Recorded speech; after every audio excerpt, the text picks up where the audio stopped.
Көріңіздер және хабардар болыңыздар. Сәлеметсіздер ме қымбатты көрермен, біздің арнамызға қош келдіңіз. Әлемде және Қазақстанда болып жатқан жаңалықтарды ең біріншілерден болып біліңіз келсе, арнамызға жазылыңыз, лайк басуды ұмытпаңыз.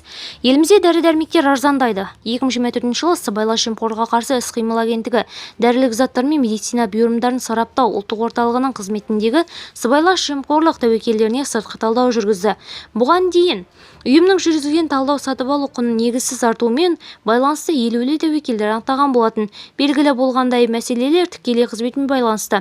Негізгі тәуекелдер шығындар және жеткізушілердің үстемақысы туралы ақпараттың жабықтығы, ақпараттық жүйелердің бөлшектенуі және деректерді қайта тексеру механизмінің болмауы. Денсаулық сақтау министрлігінің бұйрықтары жеткізушілердің көлік шығындарына, маркетинг және сапаны бағалауға негізсіз үстемақы енгізу арқылы дәрі-дәрмек бағасын қалыптастыруға мүмкіндік берген. Нәтижесінде дәрі-дәрмектің тіркеуден өткеннен кейін дәріханалар сәрелеріне түсуіне дейінгі бағасы 2 еседен астам өскен. Осы үлкен фармацевтикалық компаниялар артық пайда тапқан. Агенттік денсаулық сақтау министрлігінің негізсіз үстемақыларды жою және мониторинг жүргізуге арналған бірыңғай ақпараттық жүйені енгізу бойынша ұсыныстарды енгізді. Видеомыз кеңінен таралу үшін лайк басып жақындарыңызға таратуды ұмытпаңыз. Бізді бақылауды жалғастырыңыз.